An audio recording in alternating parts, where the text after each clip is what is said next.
안녕하세요. 진짜 오랜만에 인사드립니다. 네, 잘 지내셨죠? 네, 전 잘 지내고 있고요. 못 보던 사이에 뭐가 하나 생겼죠? 네, 이제 호불호가 굉장히 갈리는 남자만의 비밀 병기 턱수염을 기르고 있습니다. 아마 제 바뀐 외모를 보고 뭐 눈치채신 분들도 있을지 모르겠지만은 제가 최근에 제 일신상에 조금의 변화가 있었습니다. 제가 지난 한 11년 다녔나? 정확히 기억이 안 나는데 여튼 10년은 넘었는데 이제 쭉 다니던 회사를 이제 그만두고 6월 말일자로 7월부터는 아무런 연고도 없는 곳에서 부산입니다. 부산에서 지금 혼자서 씩씩하게 살아가고 있습니다. 퇴사를 하고 이제 일을 그만둔 거는 충동적이지만 충동적이지 않았고 꽤나 오랫동안 고민을 했었었는데 사실 누구나 퇴사를 하고는 싶지만은 그게 현실적인 것과 어찌됐건 간에 부딪히게 되면은 회사라는 게 이렇게 쉽게 막 내가 뗐다 붙였다 할 수 있는 건 아니잖아요.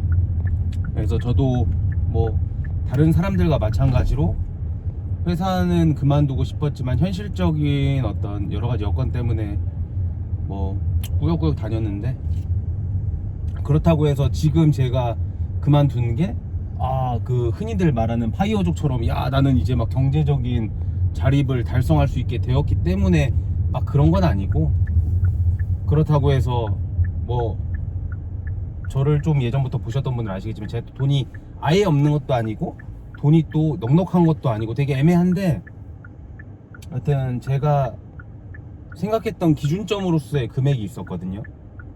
그래서 그 금액까지 기다리면서 회사를 꾸역꾸역 다니는 것과 제가 평소에 이제 이렇게 소비 습관 자체가 물론 이제 명품 시계 좋아하고 이제 위스키 좋아하는 약간 어떻게 보면 이상한 놈이 이렇게 말하면 조금 어불성설이긴 한데 제가 그렇게 소비가 많지 않거든요.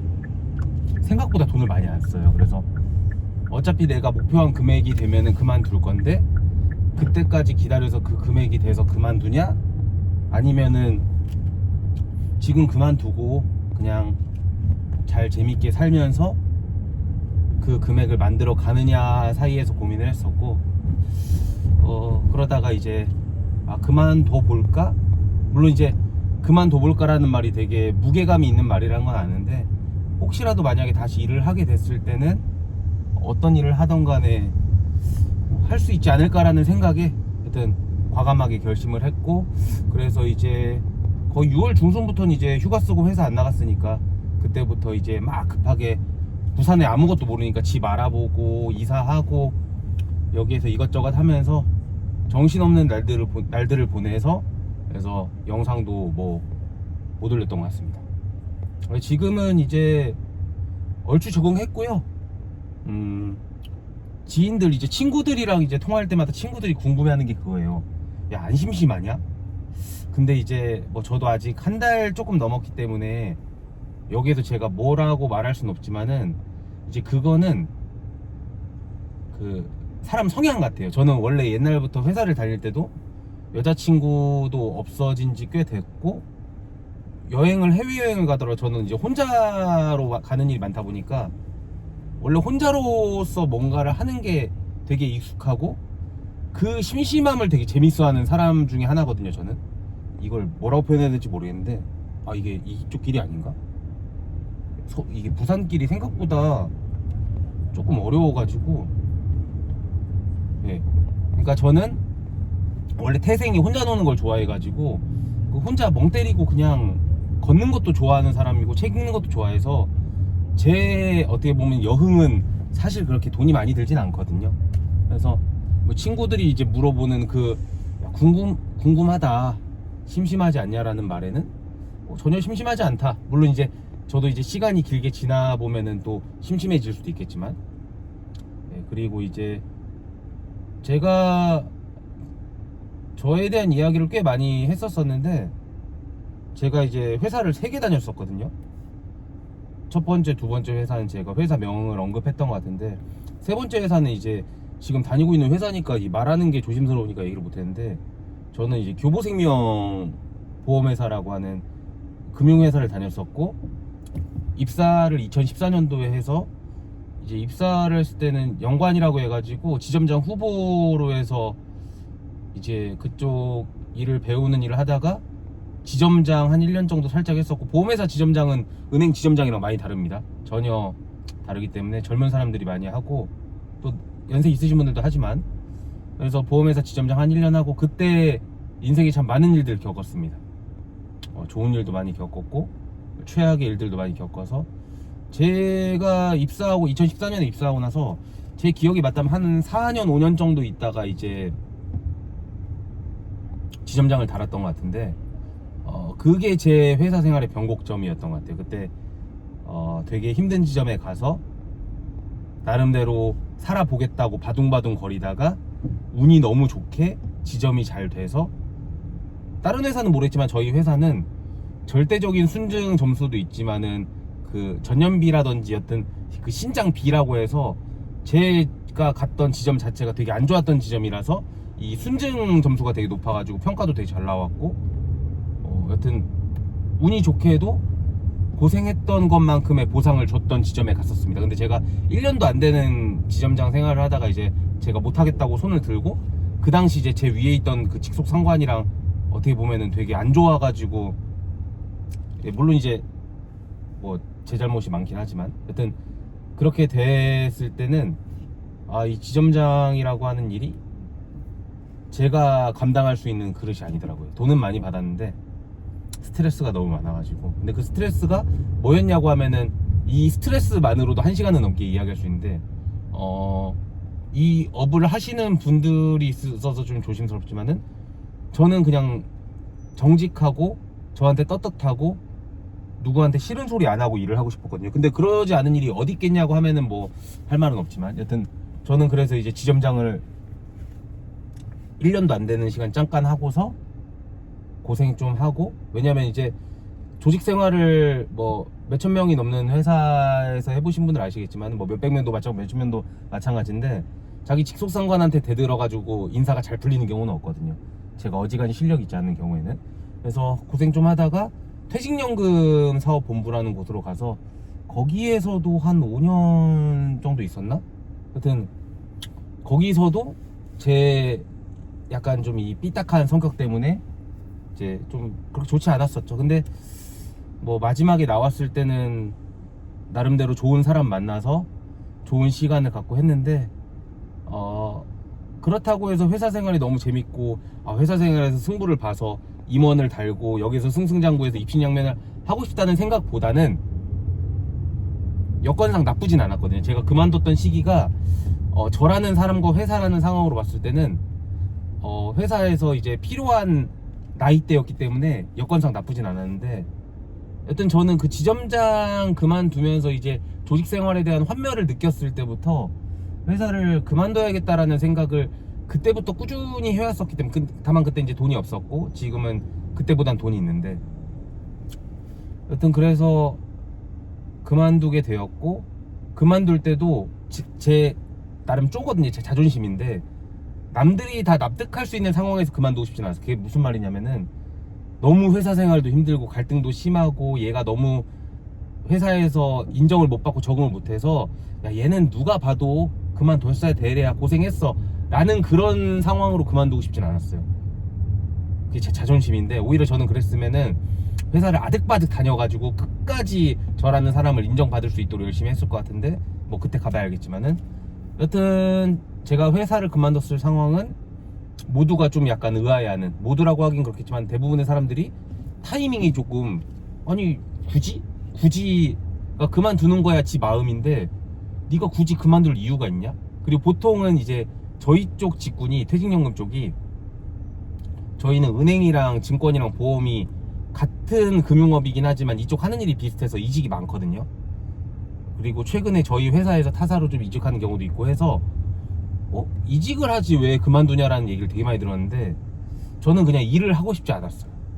일을 하고 싶지 않았고, 그냥 저라는 사람에 대해서 좀 알아가면서 인생을 남은 시간을 조금 재밌게 살아보고 싶었어요. 버텨본다기보다는. 어느 회사를 가던 간에 돈을 버는 일은, 남들한테 싫은 소리 하는 일은 발생할 수밖에 없으니까, 그냥 그런 생활 말고 그냥 나라는 사람이 어떤 사람인지를 시간 많으니까 천천히.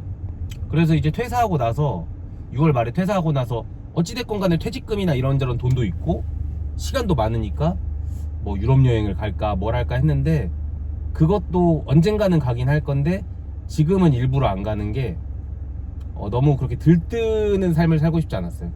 그러니까 특정인을 비판하는 느낌일 수도 있겠지만, 막 퇴사하시고 막 돈 이제 퇴직금 있으니까 열심히 흥청망청 막 해외여행 갔다 오고, 막 산티아고 순례길 갔다 오고, 막 유럽 배낭여행 1년 갔다 오고, 그러다가 뭐 특별하게 파이프라인 없고 현실을 막다트려 다시 지옥 같은 조직 생활로 돌아가는 사람들을 보면서 퇴사하기 전에 그런 거 많이 찾아봤거든요.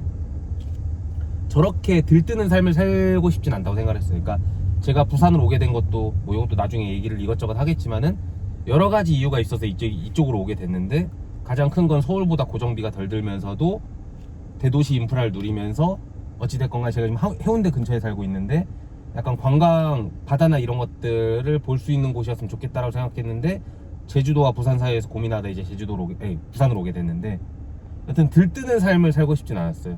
내가 돈도 있고 시간도 있으니까 흥청망청 쓰여야겠다라는 생각을, 그렇게 살면서 저 자신을 타락시키고 싶진 않아서.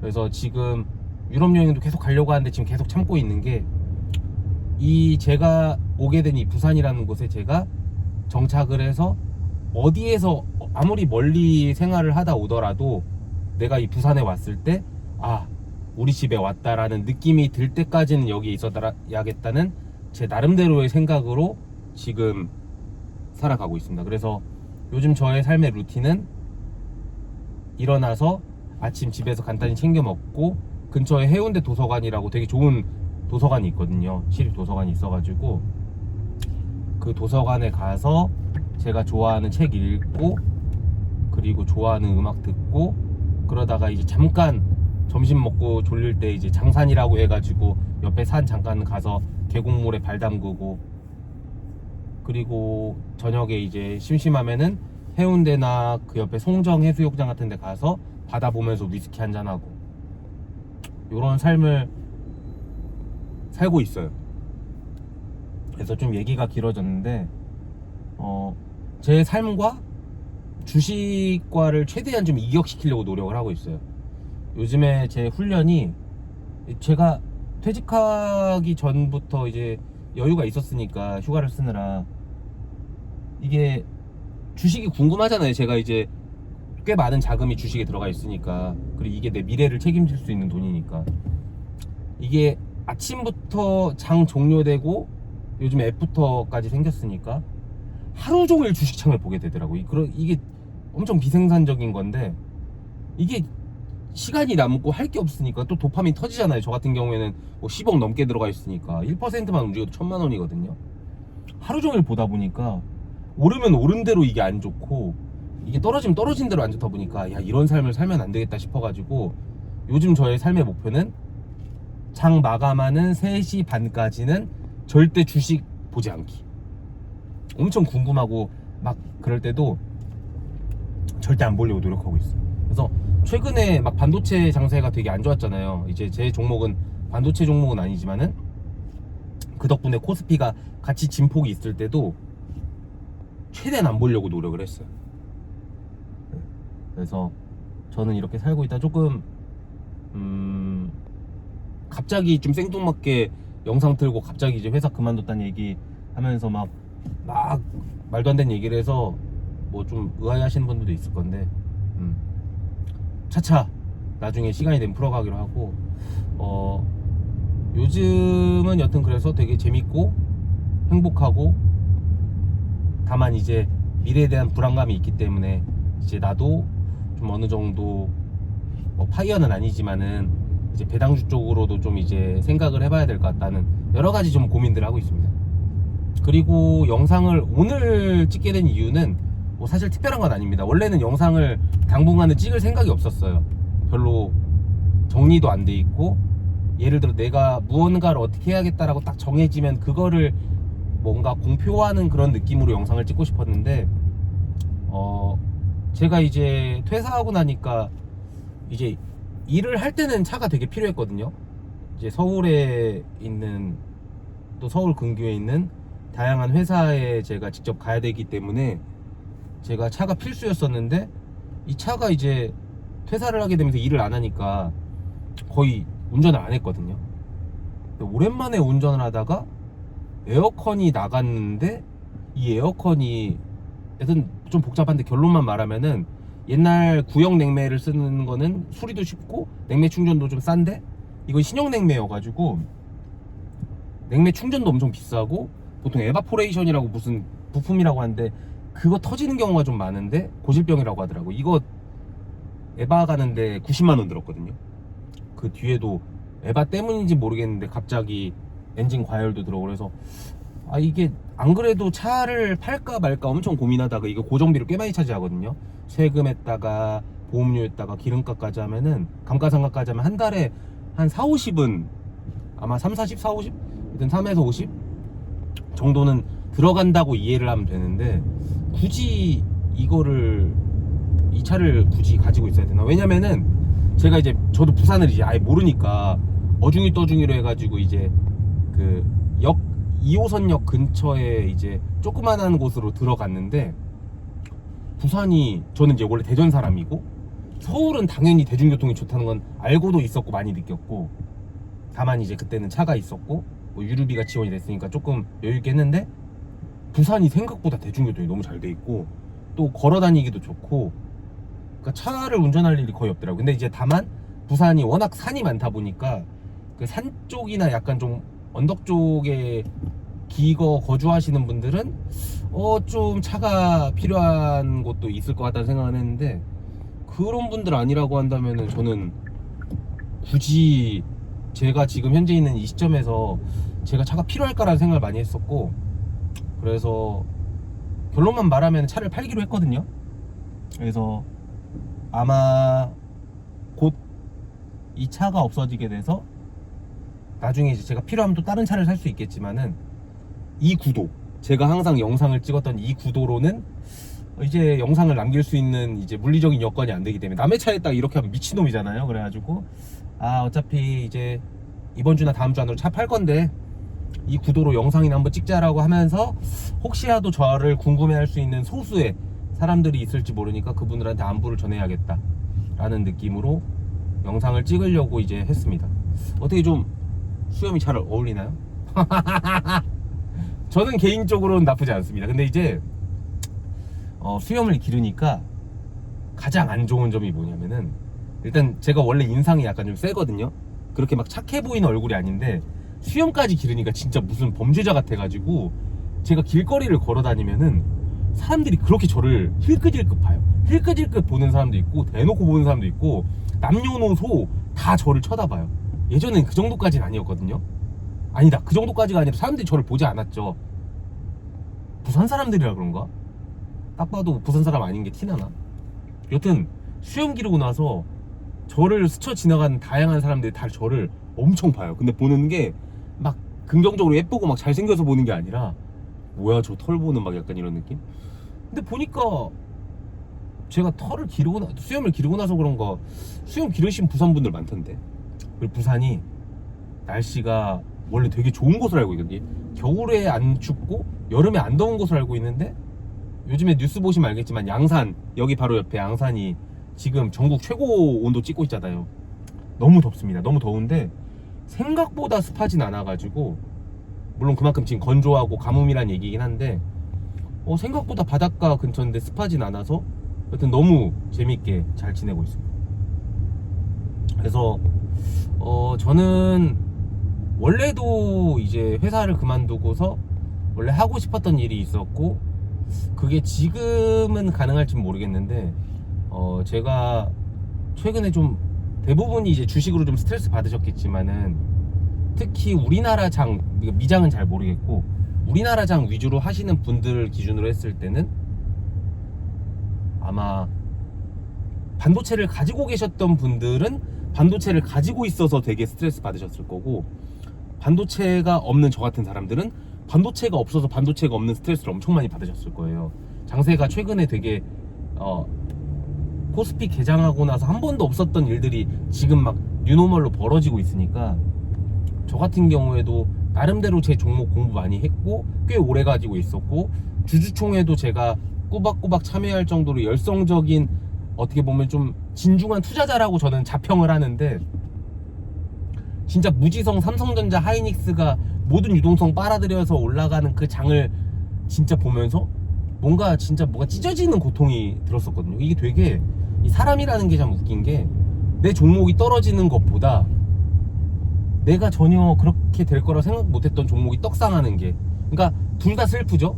내 종목이 떨어지는 것도 슬프고, 그리고 이제 남의 종목이 배 아픈 것도 이제 싫은데, 굳이 따지자면 둘 중에서는 이제 반도체 하이닉스랑 삼성전자가 무지성으로 올라갈 때 진짜 너무 짜증나고 화나더라고요. 그러니까 그게 오르는 것 자체는 제가 납득이 되는데, 그게 다른 사람들한테 다 피해를 주면서 올라가니까, 물론 이제 그렇다고 해서 주주들을 뭐라고 하는 게 아니라, 이제 어쩔 수 없이 이렇게 척박할 정도로 약해 빠진 우리나라 증시를 탓해야 되는데, 여튼 제가 투자하고 있는 회사도 1분기 실적 발표가 4월 말에 나고 나서 역사적 신고점을 찍었다가 거의 반토막이 났었다가, 지금 2분기 실적 발표 7월에 했을 때 이것도 완전 어닝 서프라이즈인데도 전혀 반영을 못 받고, 물론 이제 뭐 실적이 좋고 영업 실적이 잘 나온다고 해서 무조건 주가가 올라가야 된다는 거는 인과관계는 아닌데, 누가 보더라도 지금 장세는 반도체 쪽으로 수급이 몰려 있으니까 이제 그걸 보면서 맨 처음에 너무 화가 나고 열받았다가, 그러다 또 이제 반도체만 또 미친듯이 조정을 받았잖아요. 그러니까 일반 대형주들이 이미 받아서 반토막 난 이후에 반도체들이 다 떨어지는 걸 보면서 조금 고소한 마음도 있으면서, 이게 참 진짜 힘들겠다. 특히 주식이라는 거를 이번에 반도체로 처음 해보시는 분들은 정말 끔찍해서 다시는 주식하고 싶지 않은 마음 들겠다. 물론 이제 결과가 어떻게 될지 모르고 코스피가 다시 올라갈지, 또 반도체가 다시 또 전고점을 탈환할지 모르겠지만 그럴 가능성이 더 많겠죠. 그럼에도 불구하고 주식을 처음 하는 분들은 되게 많이 무지성으로 들어온 분들 많았을 거고, 거의 대부분 삼성전자 아니면 하이닉스를 찍었을 건데, 또는 레버리지를 찍었을 건데, 이분들한테는 정말 씻을 수 없는, 어떻게 보면은 상처겠다 라고 생각하면서 제가 들었던 거는, 그래도 내가 틀리진 않았다, 내가 맞았다고는 말 못하겠는데, 난 정답이야, 내가 짱이야는 아닌데 내가 틀리진 않았다 라는 생각을 살짝, 아주 살짝 많이는 아니고 아주 살짝 했습니다. 아주 살짝 했고, 뭐 지금은 그냥 뭐 기다리고 있는 건데, 저는 사실 갑자기 또 이제 제 근황 얘기하다 또 주식 얘기로 싹 넘어갔는데, 뭐 제 인생이랑 주식이랑 어떻게 보면 반가이 할 수 없지 않습니까? 제가 주식이고 주식이 또 전데, 저는 ACD 건설기계가 1분기 실적 발표 때만 해도 조금 약간, 저도 좀 약간 기분 좋긴 했지만 지켜보다라는 느낌이었었고, 2분기 실적 발표를 보고서 제가 느낀 게 있는데, 제 사견입니다. 주가는 안 오를지 모르겠지만 이 회사가 구조적으로 되게 좋아지고 있다라는 게 확실해졌던 2분기 실적 발표로 저는 자평을 하겠습니다. 그 말인즉슨 주가가 올라갈지 떨어질지는 제가 잘 모르겠으나, 제가 올인했던 이 투자했던 이 HD 건설기계는 나는 여튼 꽝은 아니다. 그래서 나는 기다릴 수 있다 라는 생각으로 요즘에는 있고, 여튼 요즘에는 맛있는 거 먹고 좋아하는 책 읽고 산책도 많이 다니고 바다 많이 보고, 그리고 여튼 뭐 그렇게 살고 있어요. 그러다 보니까 돈 들 일이 없어요. 물론 이제 돈을 쓰고자 하면 미친 듯이 쓸 수 있겠죠. 근데 제가 그럴 환경도 아니고, 제가 원래 그런 걸 좋아하지도 않고, 너무 그렇게 훈련을 좀 시키는 거예요. 주식과 좀 어느 정도 이격된 삶, 그리고 안빈낙도의 삶, 과소비하지 않는 삶, 그리고 그게 내가 여행 온 것처럼 들뜬 삶이 아니라 내가 일상생활하는 것처럼, 내가 비록 출근하고 퇴근하는 시간이 빠졌기 때문에 여유는 엄청나지만은 그렇다고 해서 들뜨거나 놀거나 하루 종일 집에 처박혀서 자거나 노는 그런 게 아닌 삶, 나만의 삶을 구축하는 과정. 왜냐면 저도 뭐 전에 회사나 전 군대도 장교로 갔다 왔으니까 거진 조직에 한 15년 정도 있었거든요. 15년 넘게 있었나? 조직 생활이라고 하는 게 결국에는 몇 시 출근해서 몇 시 퇴근하고 그거에 대해서 정당하게 내가 급여를 받는 삶을 꽤 오래 했다 보니까 사실 저도 루틴 잡는 게 되게 어려운데, 지금도 6시 7시면 눈이 당연히 떠지거든요. 저는 원래도 아침잠이 없는 사람이기도 했었고. 근데 이제 제가 느끼는 거는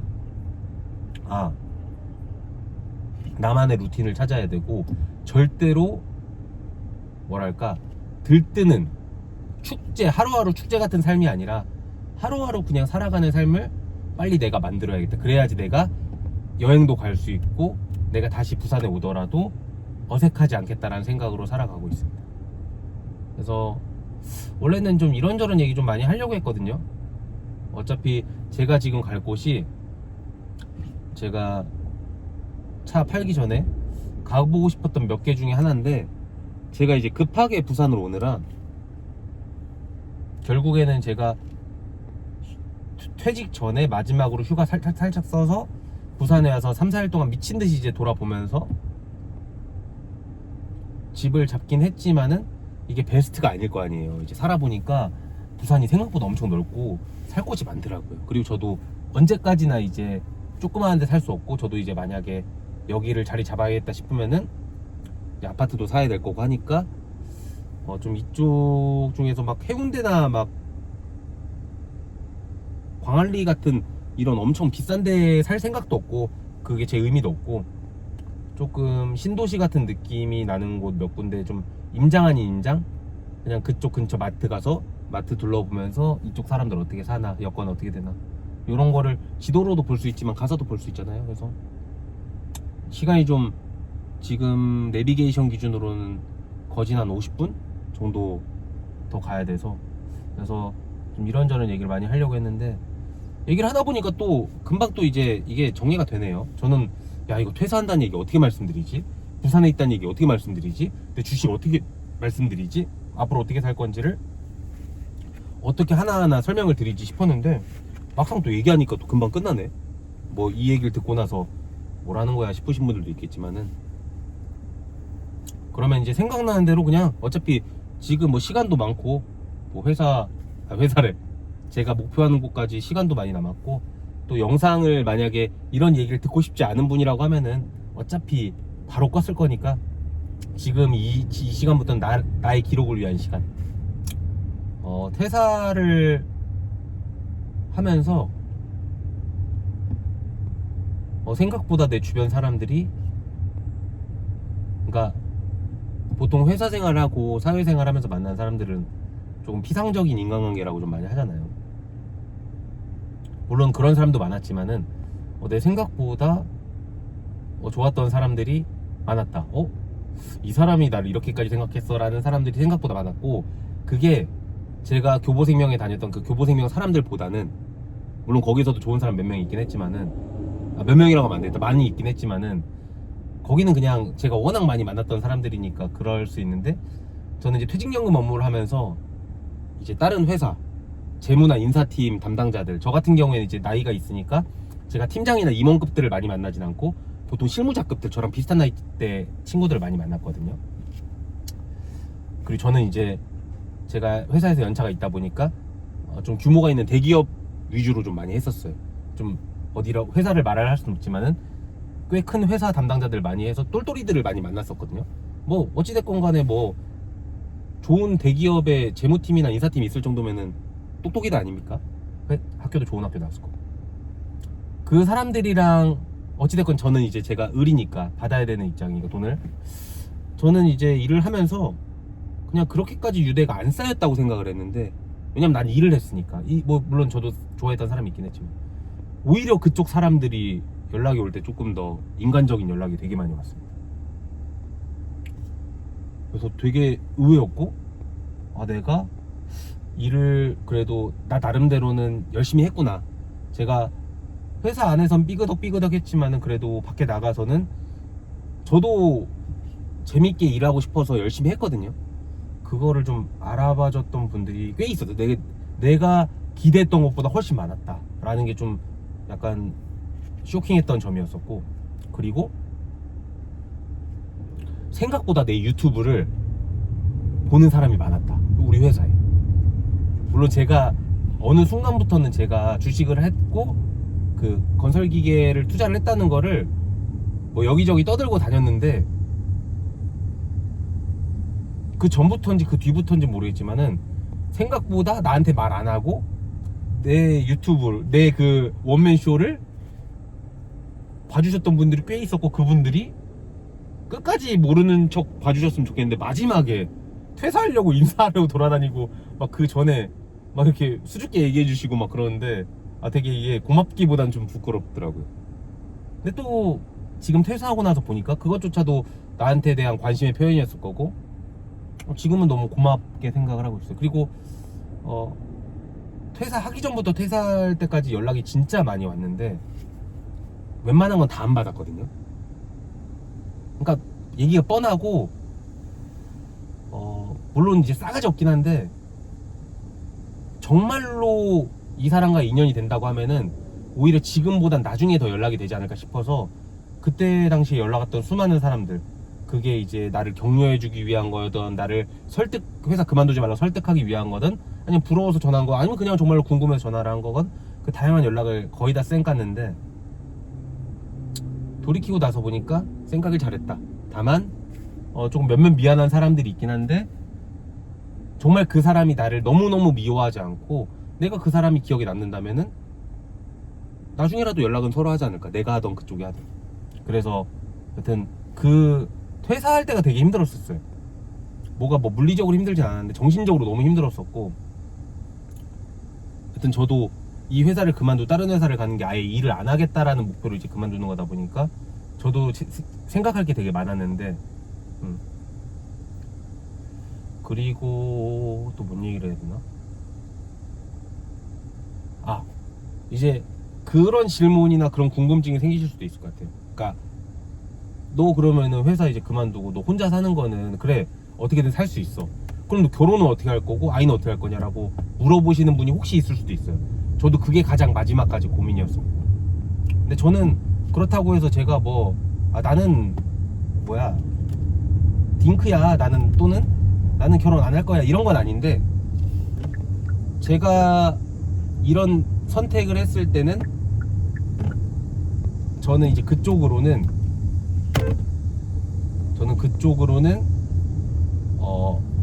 목표의식이 크지 않다. 이거 말을 좀 잘해야 되는데, 여튼 제가 결혼을 해서 아이를 낳아야겠다고 했으면은 이렇게 하면 안 된다고 생각을 해요. 퇴사를 해서는 안 된다고 생각을 하고, 제가 싫고 힘들어도 그래도 제가 다녔던 회사의 급여가 꽤나 나쁘지 않았기 때문에 당연히 다녔어야 되는 게 맞다고 생각하고, 그래서 저는 무조건 이렇다 저렇다로 말하진 않겠지만은 제가 회사를 그만두는 건 어찌됐건 그쪽으로는, 여기 운전 특이하게 하네. 제가 이제 회사를 그만두는 건 그쪽으로는 이제 크게, 물론 좋은 사람이 있고 연애야 할 수 있겠지만은 결혼은 좀 신중하지 않을까. 저는 이것도 좀 스트레스였었던 게,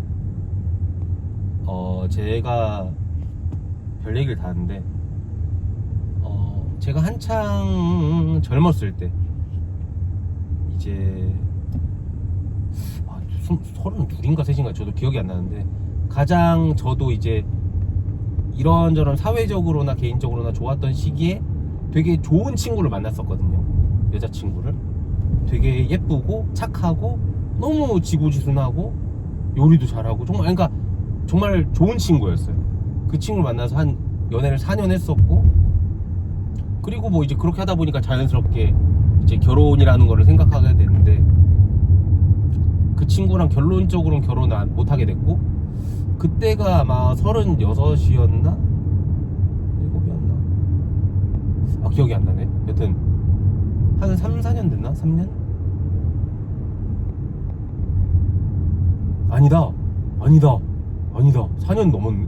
여튼 그 친구랑 그렇게 되고 나서, 헤어지고 나서, 그때 이전에 제가 연애를 했을 때는 연애의 목적은 즐거움이었었어요.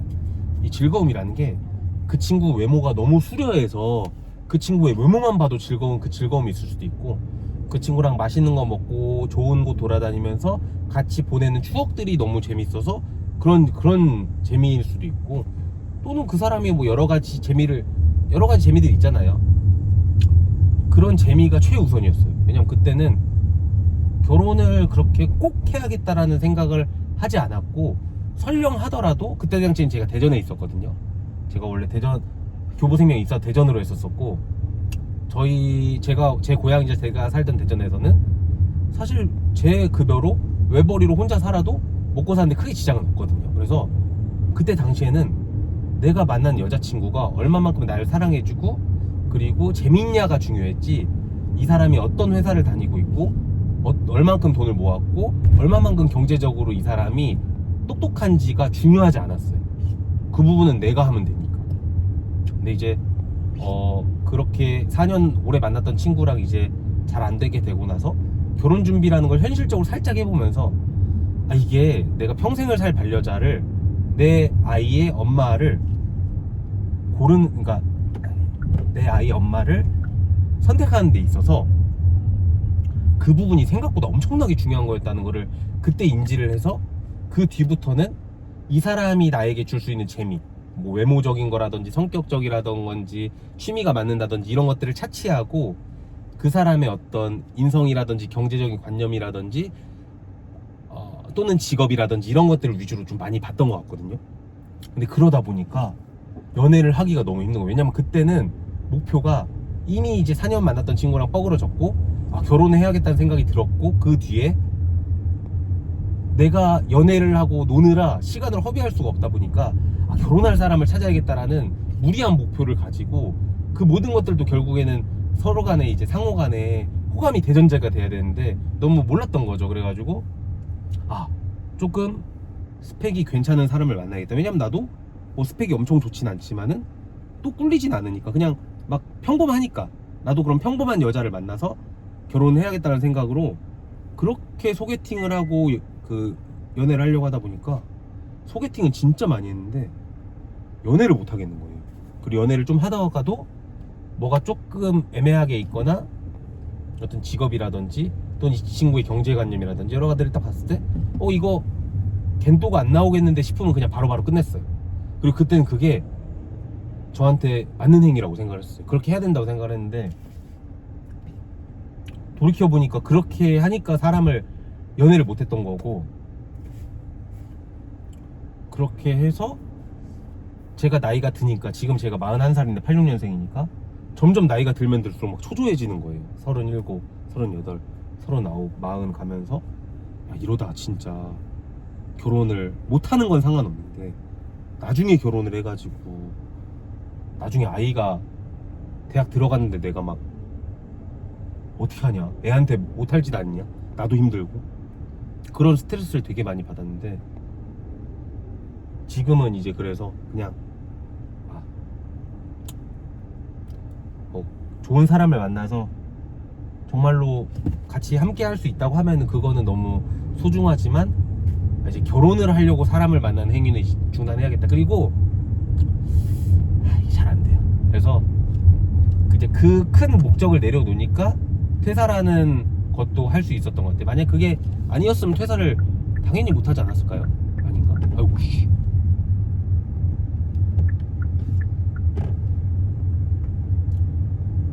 그러지 않았을까 싶고, 그래서 뭐 앞으로도 연애는 할 수 있으면 좋겠어요. 근데 그 연애를 하는 사람이 만약에 일반적인 신랑감을 찾는다고 하면 저는 대상은 아닐 거예요. 왜냐면 저는 일을 안 하니까, 돈을 안 버니까 그런 사람들한테 저는